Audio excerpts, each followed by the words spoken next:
everyone. My name is Ritesh, and I have working experience of around 15 years in software development. I have started my journey with .NET, then I later moved to cloud computing. I have worked with AWS and Azure for around, I would say, 5 6 years. I have worked on, and DevOps, DBA, these profiles also I have worked on. So this is just brief about me. AWS side, I have 5 to 6 certifications, mainly on solution architect, developers, and all. And generative AI, I am going to look for basics. I know in generative AI, Amazon Bedrock. I know playgrounds and all, but deep level things when it comes to train the model or LLM, this is something that I'm currently not aware about. That is the area that I want to explore. Okay. Yeah, Najmat, you can go ahead. Thank you. So you can start, right?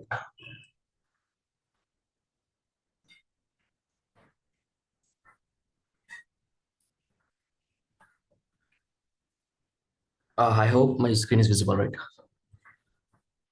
Just a quick thumbs up. Yes, it is. Okay.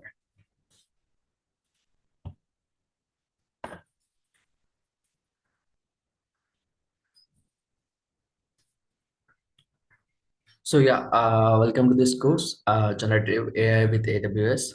On a high level note, we'll be covering Gen AI fundamentals, Amazon Bedrock, prompt engineering and LLMs, training and deployment as well. And finally, building Gen AI applications with LangChain on AWS. This will be the high level overview of this course. It will be approximately 30 to 35 hours long. It includes around 8 hands-on labs where you'll be working with different models, their training, deployment, and application building with LangChain. So I hope this clear. Just give me a quick thumbs up, guys, after each slide, probably, so that it helps me to move forward.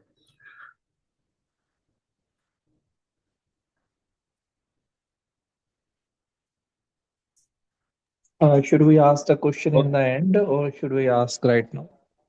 You can ask if you have any questions. Fine. Maybe at the end Okay, of each slide, I would say. sure. Can I ask now? Yes, please. Yeah. So here you mentioned Amazon Bedrock. Yes. Amazon Bedrock, we can have a practice like playgrounds and all. Are we Mhm. going to work with API as well? That how to call these APIs and Yes, yes, implement? definitely. Yes, yes. Yeah. And So we on mainly this, use Mhm. Bedrock because we don't want to train anything. We just want to use the API from the available models. Okay. So we take APIs from the what are the available models of the Llama series, GPT series, and all, and we build application with LangChain. So there will So, be no training Mhm. here required. Amazon Bedrock is fine. Then Mhm. what about prompt engineering and LLM? That we are also going to do a practicals on LLM, how to train the models and all. Yes, yes, definitely. We will be optimizing the prompts with few shot, zero shot, chain of thoughts, and all. And what about SageMaker? Sorry? No, we won't be covering this. Okay. SageMaker part. This. Okay. Thank you. And Prijwal, for Yeah. this, we also cover the Python part, right? In this, whatever Python. you No, I guess. like, you will write the lambda function and also, right? In that, Yeah, here you and can there I will use. use that. Yeah, but not So, like, in a deeper basic. deeper sense. Hmm. Wherever required. Yeah, of course. If we since we have to develop with LangChain, we have to use Python for that, but not in the deeper sense. Just for what is required. Okay. Yeah. So let's start with a quick intro to machine learning first. Machine learning is the foundation of modern AI. We can call it as.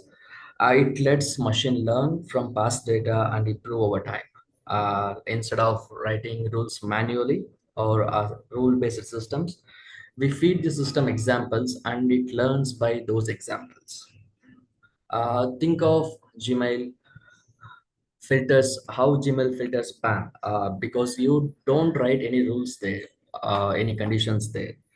You just feed them with labeled emails, which is spam, which is ham, and it learned from those thousands or millions of examples. This is also called as supervised learning because we are supervised models learning with input labeled examples. Next will be uh, unsupervised learning, where there will be no labels to learn from. In supervised learning, there will be labels. In unsupervised learning, there won't be any labels. There will be just the data. You can think of it like grouping customers based on their shopping habits. There won't be any output, particular output for the data, but you will group based on certain behavior patterns. That is unsupervised learning. In that, there will be clustering and dimensionality reduction. And finally, the third type of ML is reinforcement learning. Here, you can think of it like AI learns to play a chess game, or it learns to drive a vehicle. You can think of Tesla for that reason, autonomous driving, where it learns by its actions. It will get rewarded for its actions, and also it will get punished for its actions. So it will learn based on that behavior. Based on its output, it will learn again. So this is reinforcement learning.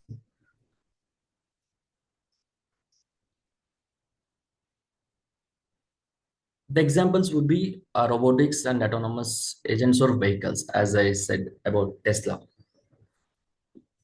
So this is a very quick intro to ML, very high level intro. So if you have anything, you can ask me. What is the dimensionality reduction? Clustering is we can understand, right? Group of Yeah, people like dimensionality reduction, generally, because in the real world, we'll be working with thousands of features or columns, we would say. So we don't anyway use all of them because not all the features contribute to our output results. So we will reduce those dimensions. Dimensions here means the features, number of features. We will be reducing the features or combining them to make them more meaningful sense. That's it. Instead of having 100 features, we will reduce them to 10 or 20 meaningful meaningful features. then unsupervised. We can consider that the association, right? Yeah, Like association also comes here under my, this. Yes, mm,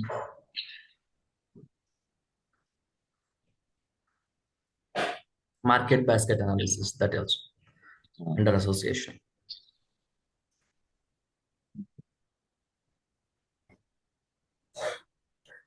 So anything else in this? This is just a high level overview. Maybe we probably will dig deep when we go forward in the next uh, classes.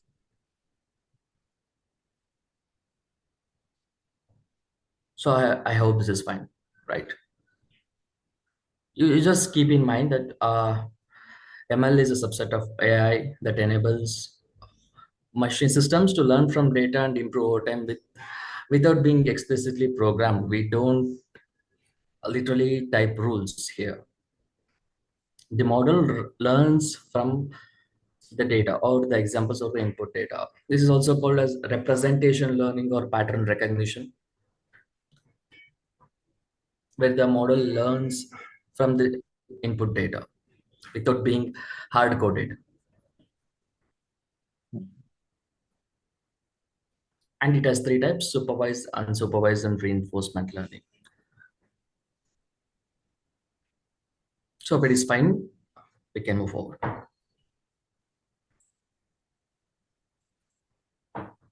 yeah, fine for me. Ritesh, anything from your side? Just we are going to cover these libraries as well, NumPy, Panda, all those. If it is necessary, maybe while working with LangChain. Okay. Not explicitly Python, we are covering. Okay. Okay. But of course, yeah, if there is any specifications you need it for some other purpose, we can do one class for that.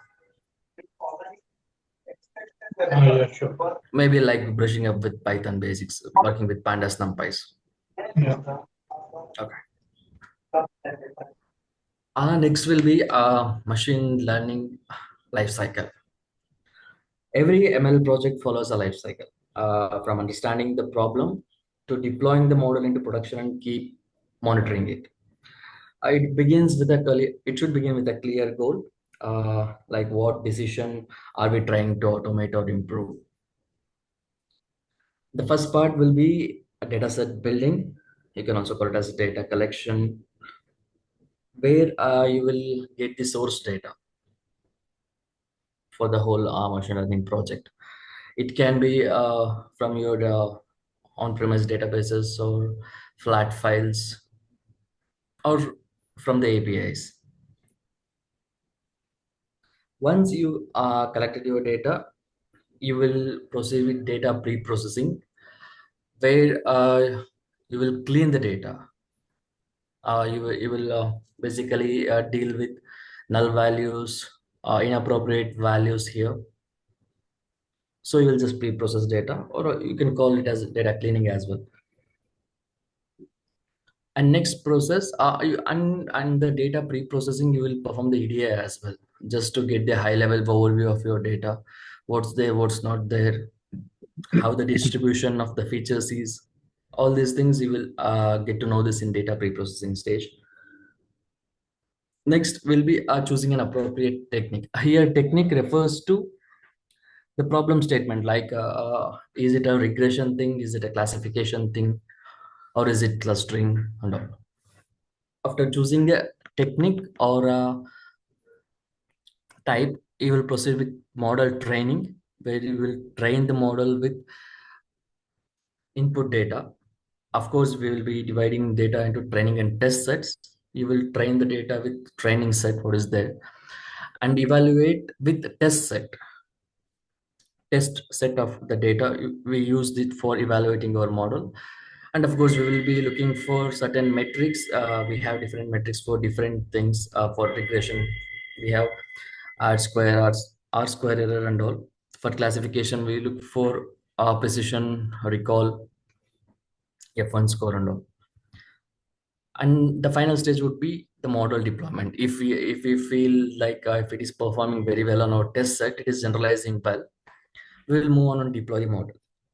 So this is the entire life cycle of any machine learning project. We can follow this for LLMs as well, maybe with a little bit of tweaks here and there, but it is the general model life cycle from data collection to deployment.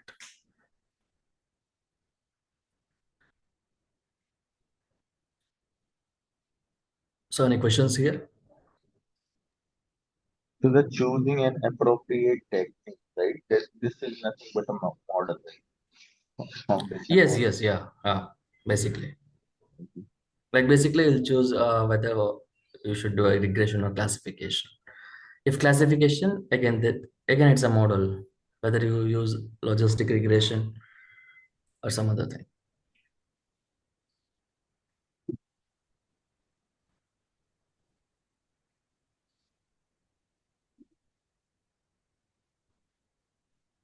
Anything, Ritesh? Anything from your side?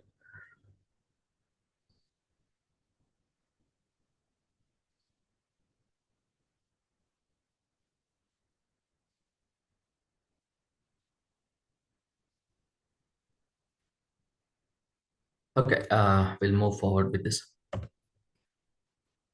Let's see how AI has evolved since then.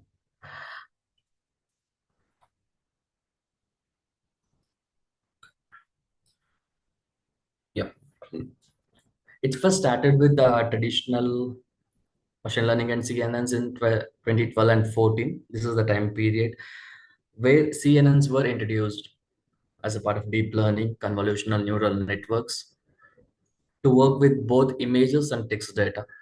So you can call it as the first multimodal model, because CNNs were always used for working with both text data, numerical data, and also image data as well. The main focus was to extract features from the input data. Maybe if you pass an image, it will extract certain patterns from it. So these were widely used for classification tasks, CNNs. And the popular models based on this method were AlexNet and VGG. Both were used for image classification, mainly multi-class and multi-label image classification. 2015-17, this is the period where RNNs and sequence-to-sequence model were introduced to model the sequence of the data. RNNs refers to recurrent neural networks, and sequence-to-sequence model were part of a NLP scheme. And the popular models were LSTM and GRU. LSTM refers to long short-term memory, and GRU refers to gated recurrent units.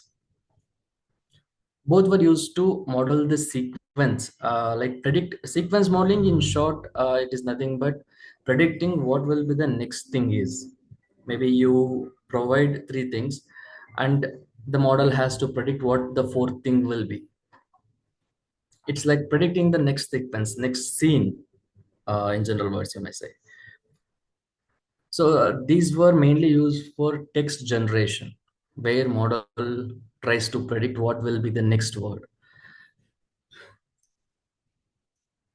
Suppose you input the model as how or, it will predict the third word as you, because it is the most likely word in that sentence. So before transformers and LLMs, RNNs were heavily used for text generation. Those were the popular models for NLP space, working with natural language. In the 1820 era, this is where, the late 17th, Google published the Transformers paper. So it has quite a bit of changed the game from then. 18 to 20 Transformers came. These were attention-based encoder-decoder models. And we had popular models like BERT and Transformers. Transformers in the sense we have T5, GPT, all those are transformer models. And BERT is like a foundational transformer model. It is the first ever transformer model. Bidirectional encoder representation of transformers. It is the full form of it. And in 22 era, this is where the LLMs were gained popularity, mainly for text generations. Google T5, FLAN T5, its full version is, it is the first version of FLAN. It is the very first large language model Google published, that is FLAN T5. And OpenAI published GPT-2, Generative Pre-trained Transformer Series 2. These were the first ever large language models. They were trained on huge corpus of text data, the whole internet data, all the books, and whatever the information available digitally. And 22, 23, this is the era of foundational models. See, large language models and foundational models, they are mostly closely aligned, but exactly not the same. Large language models intends to work only with language data. They just use to model natural language, maybe text generation, text translation, those kind of tasks were performed by LLMs. But foundational models, they were trained by huge corpus of data, including text, image, audio, video, everything. So they are by default multimodal in nature. The examples were GPT-4, because it has a capacity to generate images, understand images. It has the OCR capacity as well. If you upload a PDF, it is able to read through that. You can chat with any PDF and all. And Anthropic Cloud is 3.7 Sonnet. It was recently released 2 months back, I guess. It is also till now the finest OCR model. It is also able to recognize images. It can read through it. It can read through tables. Of course, text as well. So these are multimodal models where they support multiple input data types, there is image, voice, audio, video, etc. So from 2014 to 2023, from CNNs to foundational models, this is how AI literally evolved. Because it all started with uh, our intention of extracting features from the input data, maybe underlying data, to the multimodal capabilities, where now AI can understand or generate text, voice, audio, video, everything.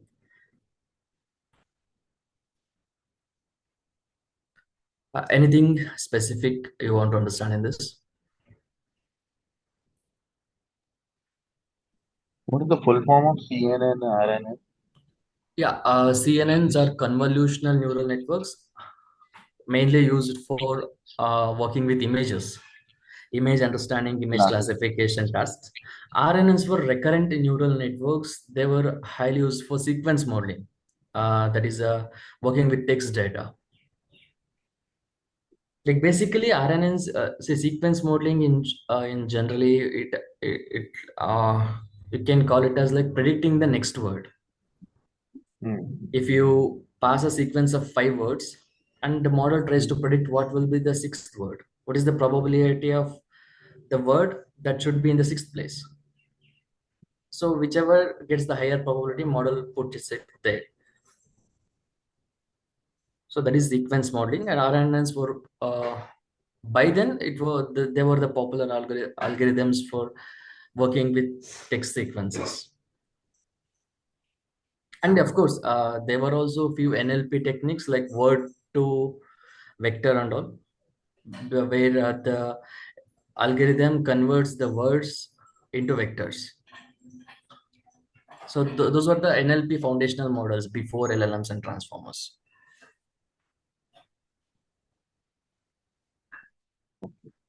An LLM and foundation models, right? The foundation model, it covers LLM, right? Yes, Everything. LLMs are the part of foundational models.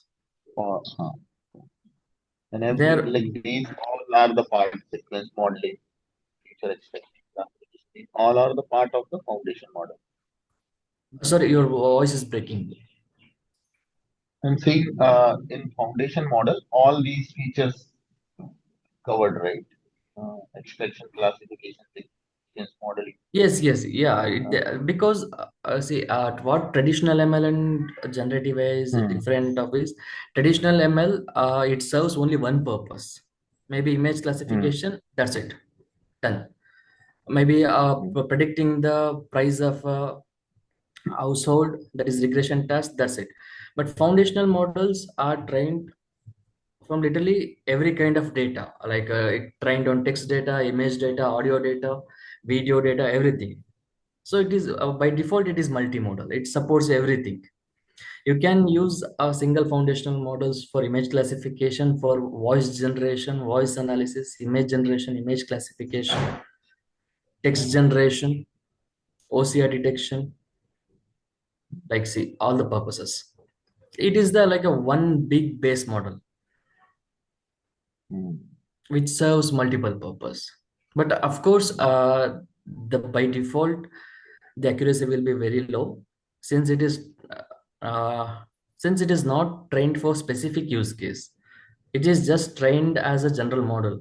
So there comes the fine tuning, hmm, where you will tune this model for your particular use case to improve the performance. Because by default foundational models are not meant for any particular use case, they were just general models. So if you hmm. are working with images, you fine tune that model with certain images for your use case, and it will get better in that. It will perform better.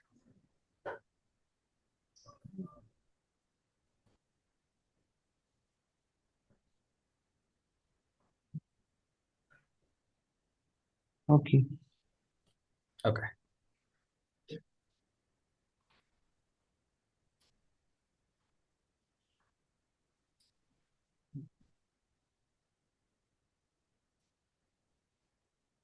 Okay. Let's see a quick intro to generative AI. Generative AI is a new class of AI that doesn't just interpret data. It produces entirely new content, basically. It's trained on, I mean, the models in the GenAI are trained on vast, diverse datasets using foundational models that can handle text, images, code, or even video. While means traditional ML helps answer questions like, uh, will this customer churn? But GenAI answers will be, write me a product description, or generate an image for generate an image of a beach on a sunset, probably. So it's basically it's a creative capability that makes generative AI so powerful and disruptive, unlike traditional ML. So we call it as like predictive models and discriminative models. Sorry, discriminative and generative models. Traditional ML models, like those regression classification, all those are discriminative models because they discriminate in the output, because it is either yes or no or a particular value. Generative AI will be in the category of generative models where they generate content. They just don't interpret, they just don't analyze. Instead, they create them. They create new image, they create new text, they create new audio, they create new video. You can think of text gen AI as chatbots, blogs, because we use chat GPT to write blogs. And we have seen many chatbots these days with gen AI capabilities where we can interact with them, get answers without really in need of human executive there. And for code, we have also used GitHub Copilot for auto code completion. We know how robust it is, how accurate it is. Hardly it gives any wrong advices. For image, there is Midjourney, Dolly, and recently we have Ghibli art kind of things where they pick up an input real image and convert that to a certain art. And audio and video also, we have seen many things like AI generated voiceovers for YouTubers and all. So in simple words, traditional ML predicts and generative AI creates. So it's like a very thick difference. They both are not same. What predicting is something, you can predict whether it is a cat or dog, it is a spam or not spam. These are traditional ML things, while generative AI create things based on the input prompt.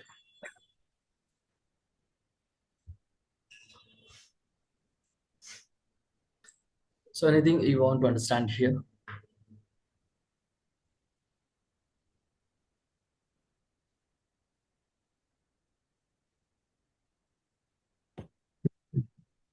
There is one GitLab Duo, right? What is that? That is also same, right? GitLab Sorry. Copilot. We have that GitLab Duo, right?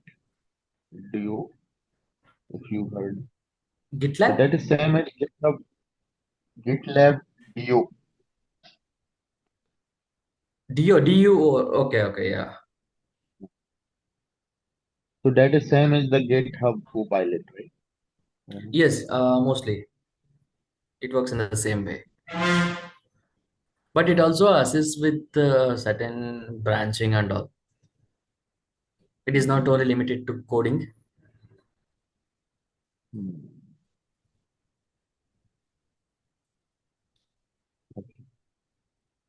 So basically, these models and foundational models are the heart of generative AI. Without the foundational models, generative AI couldn't possible, because you cannot generate data based on a small data set. For traditional ML models, even if we had 1,000 rows of data, it would have been enough for that.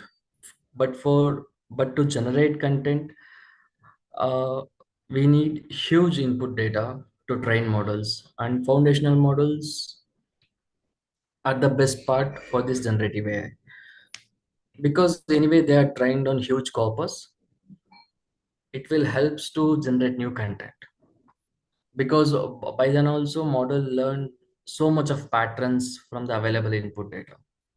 So now it is capable of generating whatever the user asks to.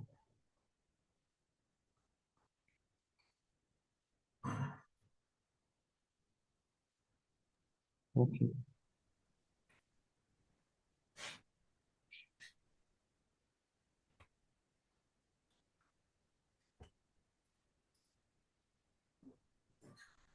Yeah, here we can just, I created this just to show you how it differs in both traditional ML and generative AI. Traditional ML, it predicts, it classifies or recommends. We use it for recommendation systems as well.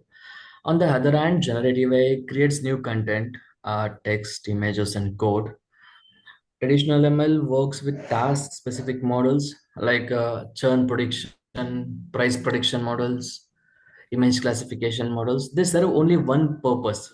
They serve only one task at a time.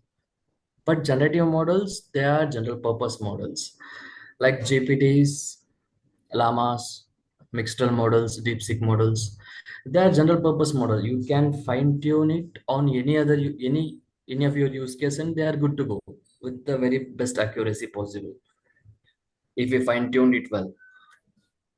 Traditional MLs deals with small and labeled data sets, hardly with thousands to millions of data sets only.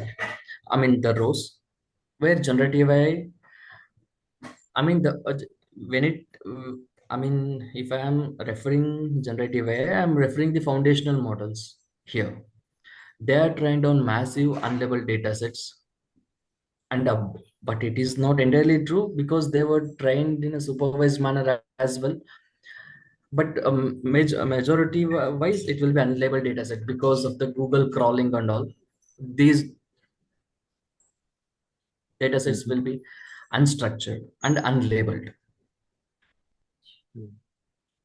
Traditional ML outputs as labels, scores, and categories. Like we use traditional ML to predict the CIBIL score, maybe loan approval rate, or the probability of labels, like whether it is a cat or dog, or it is a category, maybe a high, low, medium kind of categories. In generative AI, the it outputs will be slightly different from traditional ML. Here, outputs will be a text, a new audio, a new video, new image. Okay. So this is a slight overview of what is traditional ML and its capabilities, and what's generative AI is and how it acts. Mm. So you good with this? Yes, yes. Okay.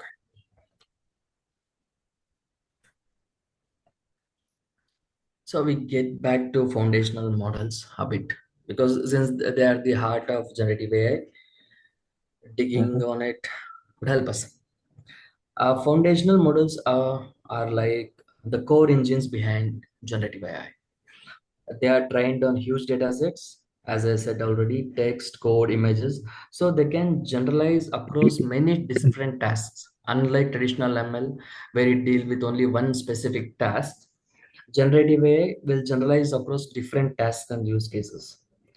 You don't need to train them yourself because the foundational models already were trained with huge corpus of data. And also with platforms like Amazon Bedrock, you can just use this model via API and build a powerful GenAI applications without, even without the deep knowledge or expertise in machine learning and generative AI. So without the platforms like Bedrock, it wouldn't have possible today. But since Bedrock and many other platforms are there, True Foundry, where they offer LLM gateways, you can just go there, you can just pick up a model, get an API, and build a GenAI application with the LangChain framework. You're all set. This are all of this without a strong knowledge or deep expertise in machine learning. You need not to be a very senior level machine learning engineer here. You just need to understand the basics, how things works, and how to choose the correct model, how to fine tune it, how to optimize it for your task, and you're good to go.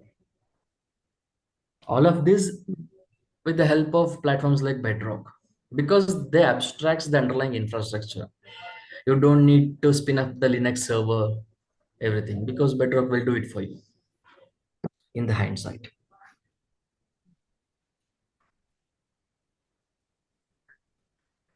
So traditional ML models, they train and deploy models, but foundational models usually we call the endpoints. We don't train them, because training foundational models requires huge infra, billions and billions of data points we need to train them. That to a different data points, like we need text data, image data, all of that. So we just use them via an endpoint or via an API. But traditional ML, since they need small to moderate amount of data, we can collect the data, we can train and deploy models. Again, traditional ML And requires endpoint, what do you mean by endpoint? Please. What?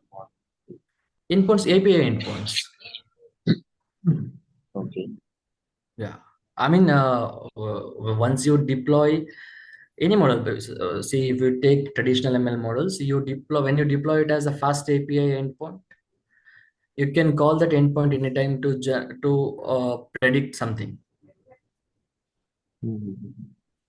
Yeah, it's an API endpoint basically. You see, on Bedrock also, if you specify the model, you will get an endpoint. You just copy it and use it in your code. And you use that API endpoint to maybe generate some text, generate a new image or audio or something. Mhm.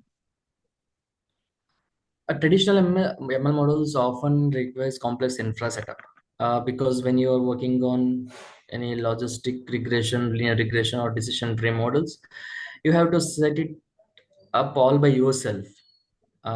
Maybe you have to deploy a GPU if you want a faster training time, and if you want the scalability, you have to deploy your model on Kubernetes as well, maybe spinning up different clusters.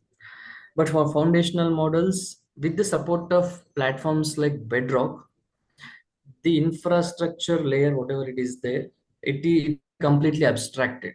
Like they don't even show you what is happening in the hindsight. But anyway, see, because you are, if you're running a foundational model from an endpoint, it needs an GPU server, it needs the Kubernetes for scalability and everything, but it will be abstracted. Just Amazon Bedrock just puts up a screen for it, so that you just see, you just come there, you can just select a model, you can get an endpoint and use it in your application. That's it. It just simplifies the process without worrying about conflict, complex infra and all. What is the GPU and Kubernetes? Oh, GPUs are like graphical processing units.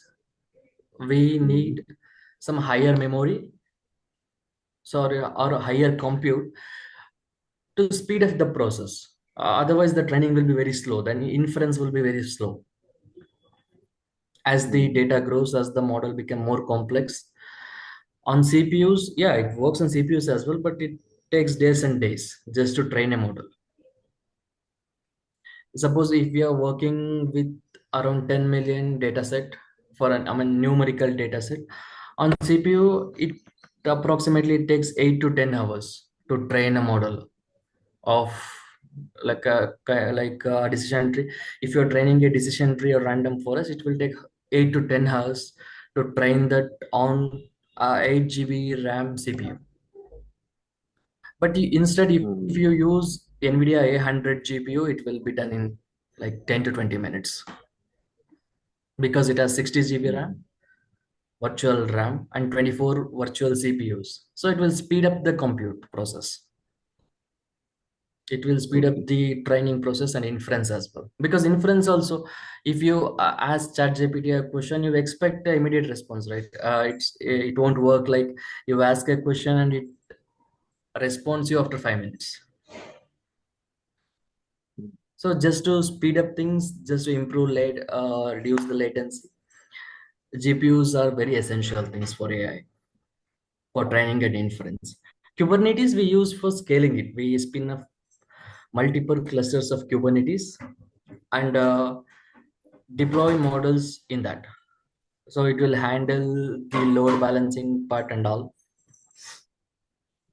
since it have different clusters in it.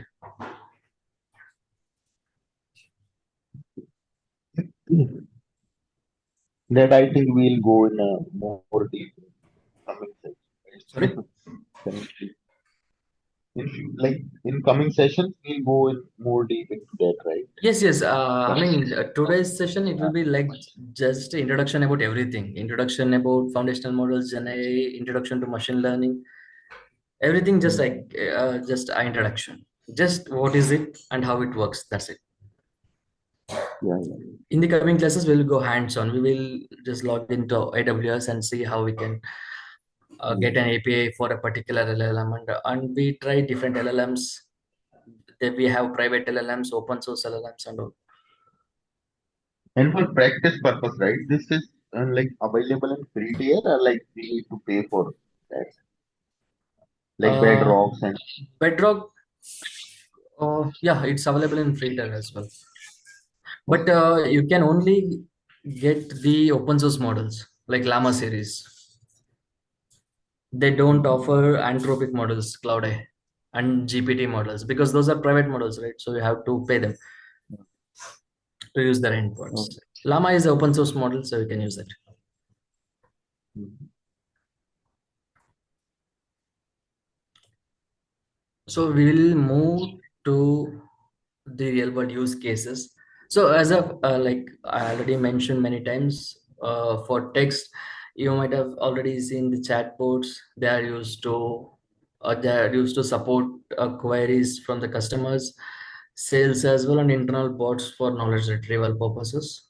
Text summarization, where this is mostly used in research purpose, where they will get the summarization of 100 200 page PDFs and all, and also the language translation, like bilingual, translating English to Hindi to some other language.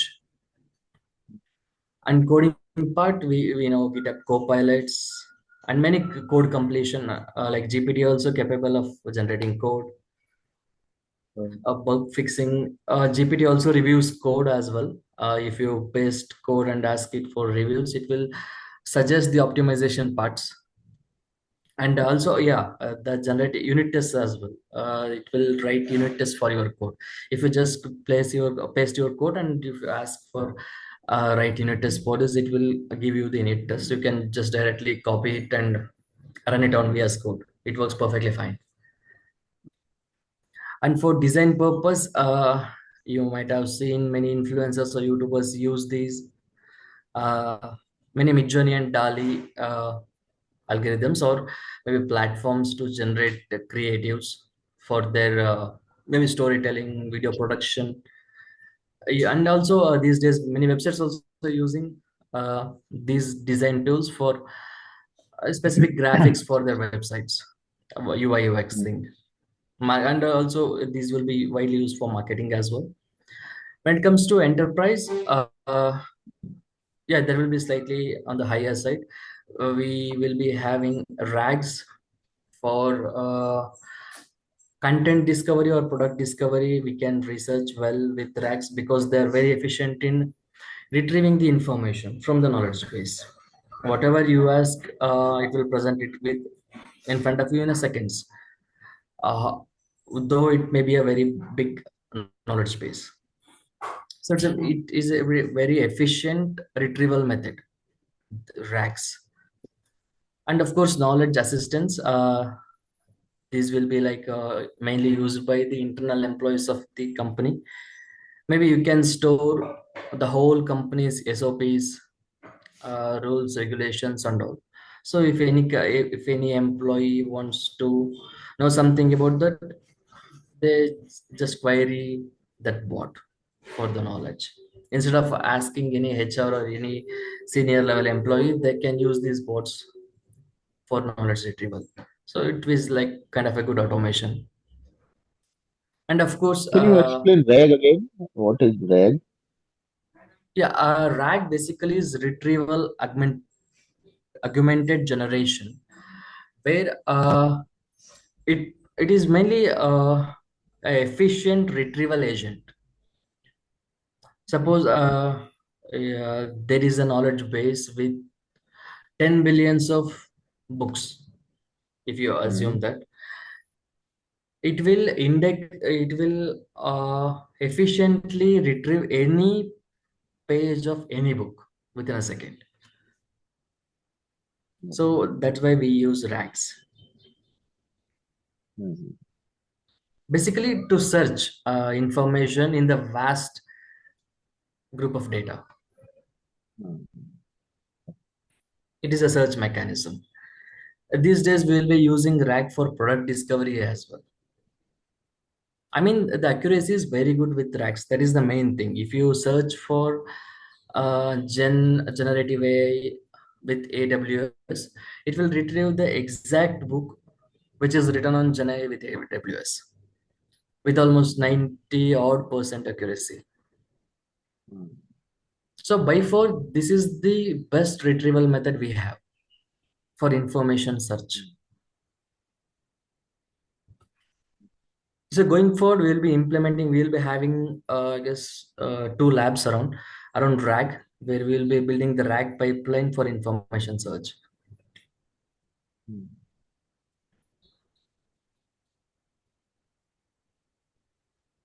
Next thing will be the prompt engineering. Basically, a prompt is your command to the model. It is your question to the model or your instruction to the model, like what to do and what do you want. Like it's just like as we say, for a better question, there will always be a better answer. So a well structured prompt or a well constructed prompt always gets a better response from the model, instead of vague way of asking model like, hey, I want just this, I just want this, I can you write code for this. Instead of asking in a very vague manner, if you construct your prompt well, if you structure it well, you will get a very, I mean, the best response from the model for that particular task. Hmm.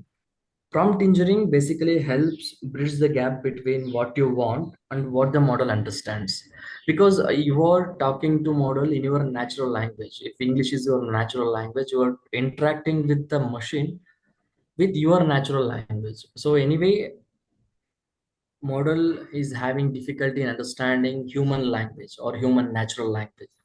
So it's very essential to construct a good prompt so that model will understand that and retrieves or outputs what you exactly want. The whole process, I mean, the tuning of prompt, the constructing of prompt, the optimizing of prompt, we call it as prompt engineering.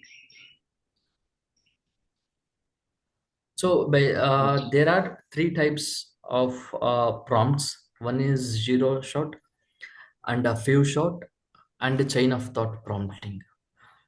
Zero shot is like where you don't provide any examples to model. You just say, hey ChatGPT, uh, make me a travel plan. This is the zero shot prompt. You don't provide any deeper understanding, deeper context or examples to model. You just say what you want. This is zero shot. Few shot is where you provide examples. Maybe you provide a few examples of how a travel plan will look like example one, plan to Swiss, example two, travel plan to Bali, and example three. Now you will ask, right now based on this, write me a travel plan for Europe. So here model will have at least two examples to understand what you really want. Hmm. This is few shot prompting, and next will be chain of thought prompting. This is one thing we usually, most of the people generally use, because we generally ask ChatGPT like repetitive questions. So maybe if you ask, so yeah, let's stick to the same example. You ask ChatGPT or any LLM model, make me a travel plan. It will give you a travel plan, but it will give you for 15 days. So you only have 7 days holidays. So you again ask the model, so update it for 7 days because I only have 7 days of holidays. Again, it will modify the travel plan for 7 days. And also, you don't want some of the places to be included in that plan. You again ask the model, say I don't want these two places because I'm not interested in that. Again, it will update the output and removes those two places which you don't want to visit. Like, this is chain of thought prompting. You keep on interacting with the model unless you until you get a satisfied response. We Hmm. all do mostly this because with the zero shot, it's most unlikely to get the desired output. Because if you just ask ChatGPT, give me a travel plan for Swiss, it it don't know how many days you are traveling, how many people you are there, what is your budget, what are your preferences. It don't know anything. So it gives a general answer, like say like about 15 days, and it will list every available place in Switzerland for your travel plan or a travel itinerary, which you really don't want. So this is of very least help, zero shot. Few shot, it helps in some cases. If model is really not understanding what you are saying, you can just provide few examples or context about what you are really trying to tell the model. So you can provide examples. Probably this will work with when you are generating code or working with code. While working with code, you can pass on few examples to that and make it understand what you are trying to achieve with that particular code block. And chain of So thought, it is, basically, zero shot is very less information. Few shot is little bit information, and chain of thoughts, matlab, you are like asking again and again, and it is updating, yeah, you right? just interact, you just converse with the model. Chain of thought. Hmm. Hmm. And we all do, unknowingly we only do chain of thoughts because we keep on asking ChatGPT until we get a desired output. Hmm. We can update things, we can remove some things, we can add new things always. So that is chain of thought prompting. So this is just an illustration of that. So see, in zero shot prompting, user asks the model like summarize this email in one sentence. Here is the email, and model will return the team meeting has been postponed due to scheduling conflicts. Hmm. In the few shot prompting, you will give user will give an example. See, a watpu is a small furry animal, native to Tanzania. An example of a sentence that uses the word watpu is, we are traveling in Africa and we saw these very cute watpus. To do a Hmm. fardiddle means to jump up and down really fast. An example of sentence that uses word fardiddle is, now the model answers, when we won the game, we all started a fardiddle in celebration. Like it understands from the example, Hmm. and it will try to stick to that context specifically. Hmm. And Okay. it is not like that we never use zero shot prompting, we always use chain of thoughts. It is like the use case specific thing. Sometimes we Hmm. do need zero shot prompting as well, because see, in real world everything has a cost. And you chain of thought, sorry, okay, chat gpt, they offer it for free. We ask as many questions we want, but whenever you use the API, every input query has a cost. Hmm. So zero shot prompting, when that comes to picture, zero shot prompting is the most useful one, because chain of thought will cost you millions of dollars. Mhm. Because if you just ask 4 to 5 queries, yeah, the bill can shoot up to $1 within no time. Mhm. If you use chat gpt's 4o mini or 4o model, every input response, or every input and output response will cost you $0.3. Mhm.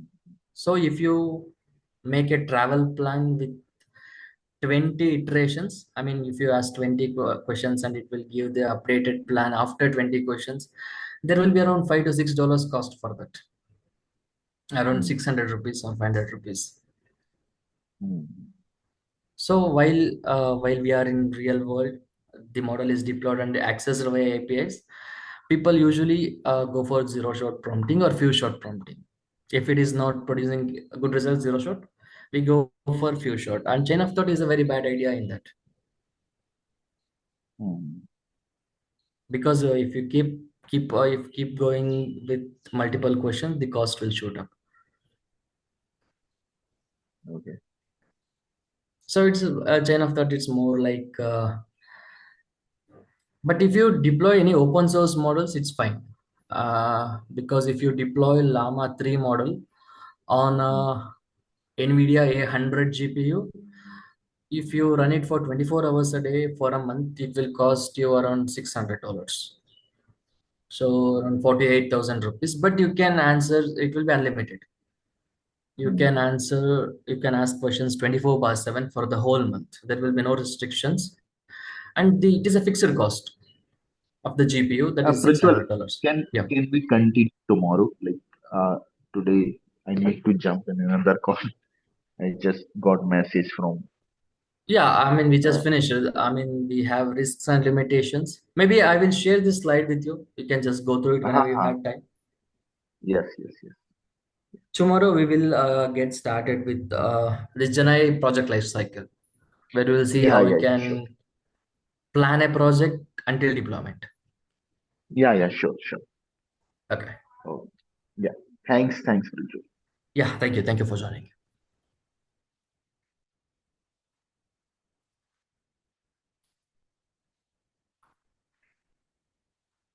Thank you, Raju.